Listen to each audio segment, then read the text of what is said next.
Santa Rosa está experimentando de uma forma dinâmica para mirar outra opção e conceito para cultivar. Pelo último ano aqui, não atraha um conceito diferente chamado hydroponics e também aquaponics. Uma versão de 125 mil ferring para 3 casas que instalar para sacar produção de mata em solamente 45 dias. Literalmente por vista que o projeto está sacando seu fruto.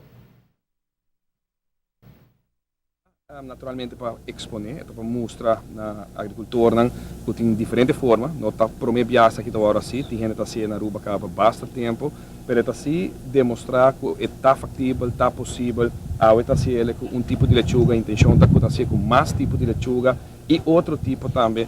de herbs que nós queremos começar a planta e experienciar aqui que turbo para planta aqui na Aruba mês, para hora tem que donar e consejo, hora tem que donar semilla na nossa agricultura também podemos ir agora com essa aqui de desenvolver um mês de realidade. Aqui nossa planta é rumém, mas a intenção é para nós plantar diferentes tipos de lechuga e também outra mata herbal. Eigenlijk nós que aqui com a mata também bom junto agora com nós planta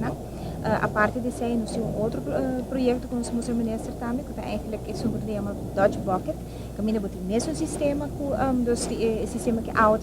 circula. Pero de caso que esta passa inteira, então nós vai fazer proof agora aqui com mata de pica ou a conta banhando. Nós estamos satisfeitos com o projeto trabalhando e nós espera que nós lo portem mais vamos ter produto também para oferecer durante nos mercado na São Paulo. O projeto aqui Santa Rosa quer também educar e motivar a gente para mirar de opção aqui para cultivar. Uma desvantagem de nossa isla queda é a situação de água. Conversando, que tu vai com o web, conversando com diferentes outras formas, ojalá que dentro de pouco a